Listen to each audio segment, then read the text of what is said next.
श्री शिवाय नमस्तुभ्यम. नमस्कार, मी अर्चना किलावत किचनमध्ये आपलं सगळ्यांचं खूप खूप मनापासून स्वागत आहे. आजच्या व्हिडिओमध्ये आपण पाहूया देवीचा आवडता प्रसाद म्हणजेच विड्याच्या पानाचा तांबूल. हा मुखवास चविष्ट आणि पाचक तर आहेच, शिवाय ही विड्याची पाने वातहारक, कृमीनाशक, कफहारक असून तोंडाची दुर्गंधी घालवणारी आहे. चला तर मग आता तांबूल बनवण्यासाठी लागणारं साहित्य पाहूया. इथे मी 15 ते 20 विड्याची पाने घेतलेली आहेत आणि थंडाई म्हणजेच अस्मानतारा, कात, गुलकंद, हिरवी सोप, पिवळी भाजलेली सोप, ज्येष्ठ मध, धनिया डाळ, तुटी फ्रुटी, वेलची, भाजलेला ओवा, लवंग आणि चुना. आता आपण कृतीकडे वळूया. ही विड्याची पाने मी पाण्याने स्वच्छ धुवून कापडाने पुसून कोरडी करून घेतली आहे.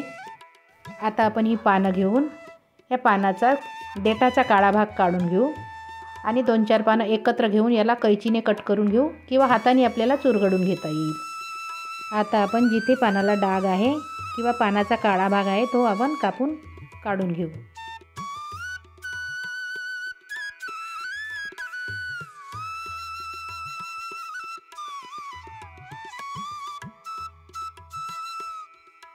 आता इथे मी पानाचा खराब भाग काढून घेतलेला आहे. आता 2-3 पानं एकत्र करून याला कैचीने कट करून घेऊ.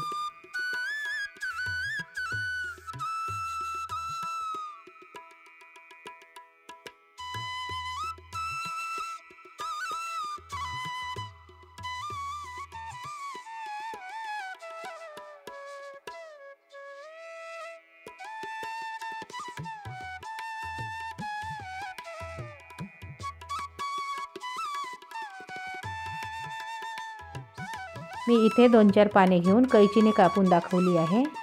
आपल्याला हाताने पण पाने चुरगडून घेता येते, तर आपण 2-4 पाने घेऊन इथे हाताने चुरगडून घेऊ. पाने हाताने चुरगडली काय किंवा कैचीने कापलेली काय, आपल्याला शेवटी मिक्सरमधूनच ही पाने बारीक करायची आहे. तुम्हाला जर तांबूल खलामधून बनवून घ्यायचं असेल तर तुम्ही खलामध्ये सुद्धा कुटून छान बनवून घेता येईल.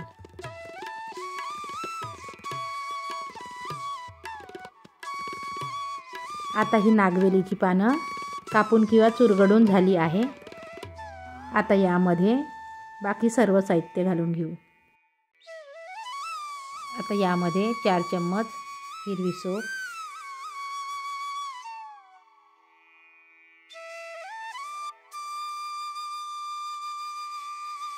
2 चम्मच पिवळी सोप, 3 चम्मच धनिया डाळ,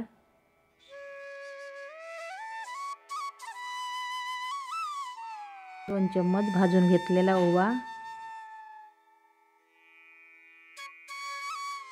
2 चम्मच ज्येष्ठ मध पावडर,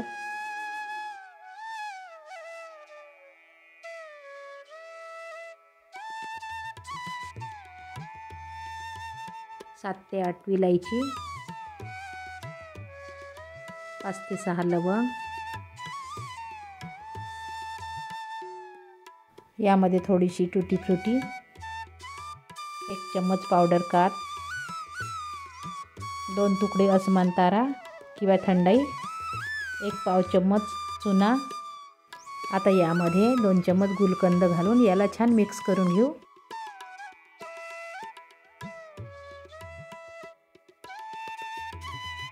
आणि हे मिक्सरला जाडसर लावून घेऊ. आता हे मिश्रण मी मिक्सरला जाडसर लावून घेतलं आहे. यामध्ये आता आवडीनुसार आपण गुलकंद घालून घेऊ.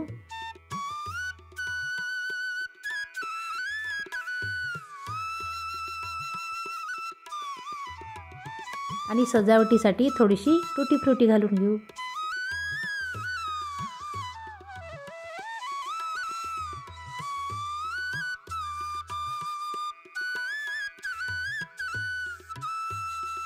आता ह्या मिश्रणाला व्यवस्थित फिरवून चांगलं मिक्स करून घेऊ.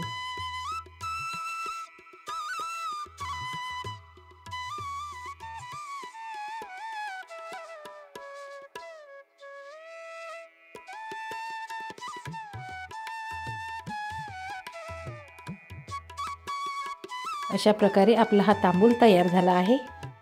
तुम्हालाही आवडतं काय तांबूल खायला? कोणाकोणाला तांबूल आवडतो तो नक्की कमेंट करून सांगा. माझी तांबूल बनवण्याची पद्धत कशी वाटली हे सुद्धा कमेंट करून सांगा. व्हिडिओ आवडल्यास लाईक शेअर करा आणि चॅनलला सबस्क्राईब करायला विसरू नका. संपूर्ण व्हिडिओ पाहिल्याबद्दल धन्यवाद.